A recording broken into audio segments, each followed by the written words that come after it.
Good evening. It's William with the Grand Duke Dmitri 1917 Diary Series on YouTube. It's the 9th of January 2026, and we are with Dmitri in November on the old style Julian calendar, 1917.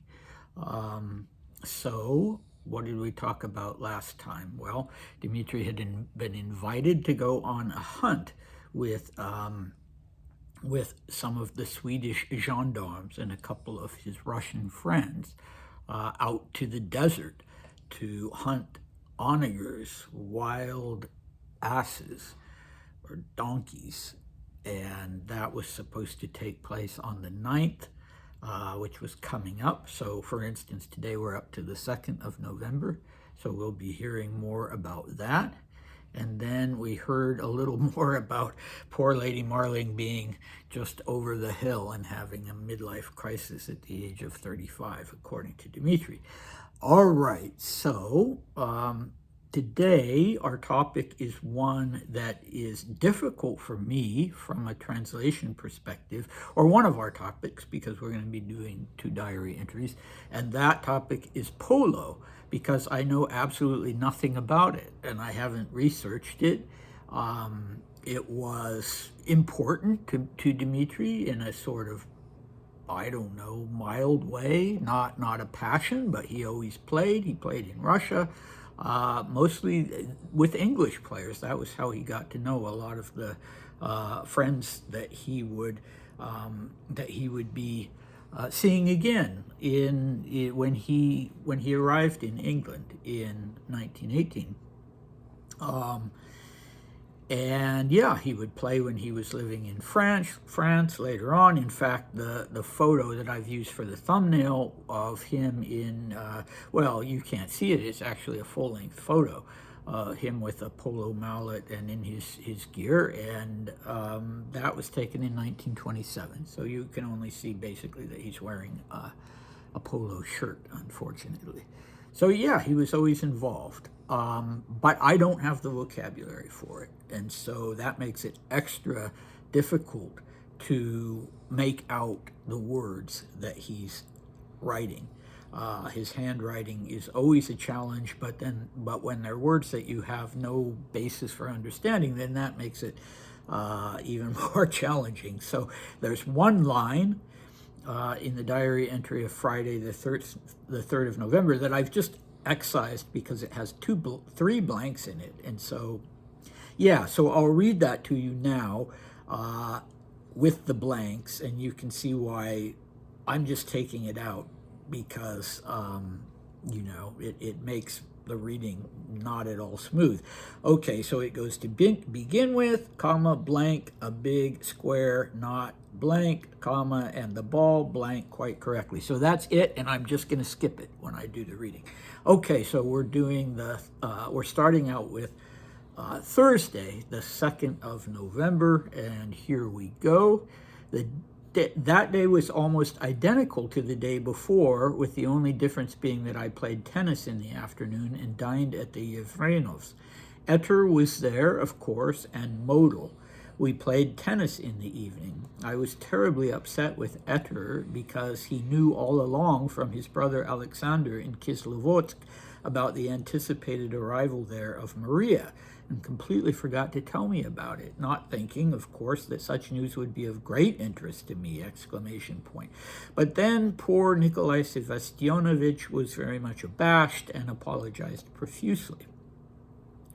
All right, the next diary entry, Friday, 3rd November. There was the first game of polo for the winter season on a big square, the Maidan of the Cossack Division. Before it started, I lunched at Etter's, where there were a great many people, Kadlubovsky, Meidel, Model, and the Yevrenovs, and from Etter's I went straight to the polo. Romero, the initiator of the sport at the Imperial Club, naturally didn't play himself because he has a sore leg. The game was not at all unsuccessful, as one might think and judge from what happened in the summer in Kazar Kajar. I myself played like an old boot, but of course I've never distinguished myself as a good player, so that was nothing new. But because the Swede Havjudsen was on our side, we won easily. He blanked the ball outstandingly and guided his horse well. The English played, and Filipov, who used government horses, he wore a jacket with a bright white helmet. I can't say that he exactly stood out for his elegance. After polo, Lady Marling, Madame Yevrenova, and I went to the Club Imperial for the soi-disant musicale. But the music was supplied by one poor violinist from the brigade. The club was dark, the lamps weren't lit, and it was terribly cold and generally gloomy. I played bridge with Yevrenova and Madame de Romero. I dined at home. Etter, Kadlubowski, and Staroselsky were there. We didn't play cards after dinner, but just sat around and did nothing. Okay, so I missed this before when I went through this, that he talks about what happened in the summer in Kazr Kajar. We don't have his diary entries for the summer. He was staying with the Marlings already that summer, so apparently there was some kind of chaotic, unimpressive match that happened then. So he had low expectations for this match and for the winter season. I don't know if you call them matches or not. Okay, so Model, who he mentions, was, I believe, the director of the Russian bank. If there was one, I'm not sure. Dmitri refers to him later as the director of our bank. So did that mean the Russian bank? I don't know. When Dmitri needed money, he went to the Imperial Bank of Persia, which was where Yevrenov worked. So I'm not sure if there was a Russian bank or not, or if Dmitri was just saying our bank in a general sense, the bank we all use.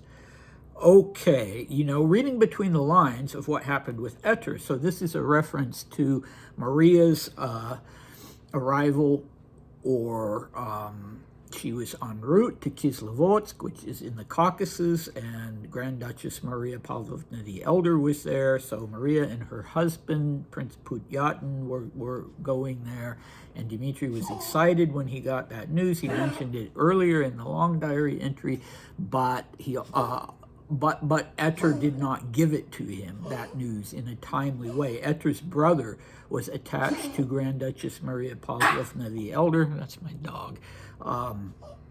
And so he got this news from his brother. So reading between the lines, I get the feeling that Dmitri maybe, said some harsh words to Etter, which is understandable. I mean, this is big news for him, and Etter just kind of sat on it for a while.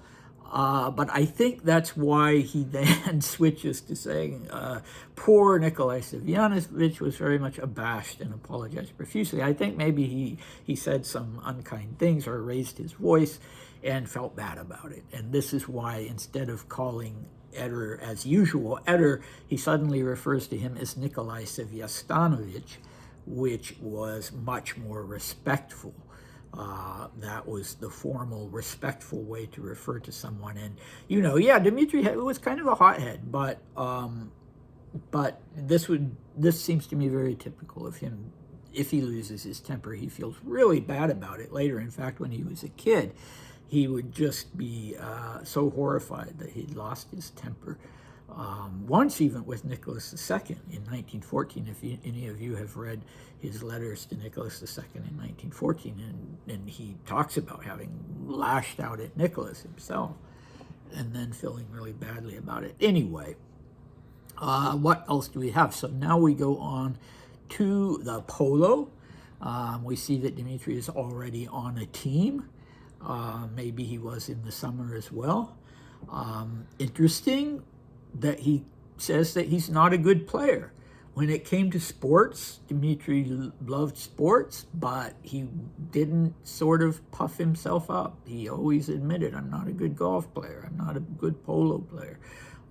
He was a gifted equestrian, but apparently in a way that didn't transfer so easily to polo. He has never liked Filipov. We talked about that before. Filipov had been a guardsman, a guards officer that Dmitri had known in Russia. Dmitri didn't like the way he treated his subordinates, and he just always, he takes jabs at Filipov. He doesn't look elegant. He's riding government horses. As far as I know, you need 6 or 7 horses to get through, ponies to get through a polo game. And, you have to be very wealthy to own that many horses. So Filipov, he's the commander of the Persian Cossack division, and so he has access to government horses, but the implication is that they're not particularly good for playing polo with. Then they all go to the first they go to the club for this musicale in the afternoon, and Dmitri clearly finds it quite gloomy, and it sounds like it was if it was dark and cold, and there was just this one poor violin player. So much for the musicale, right? And then there's kind of a Russian evening back at the British legation. I'm sure Sir Charles and Lady Marling were happy to be able to allow Dmitri to invite Russian friends. And so Kadlubovsky, the Yevrenos, Kadlubovsky and Staroselsky were there. And they didn't, as he says, play cards. They just sat around afterwards, no problem there. So what do we have next time? Well, we have more polo, we have more of the club, we have more of Lady Marling and how things are going with her. This is a bit of a slump for our friend. Not much is going on, and when he writes these short diary entries, there's not a lot of emotional content. He puts that into the long ones, not into these short ones. So if you hear these short ones and you think, well, he sure isn't concerned about what's going on at home or anything like that, he's not putting, as I say, the emotional content and the feeling into these short diary entries. They're just recording what he does on any given day. So we are perhaps going to be able to finish up in the next video, which will probably be on Monday. It's as I said, it's a Friday today. We have 3 entries left of the 4th, the 5th, and the 6th before we go on to the next long entry. Those are always so interesting.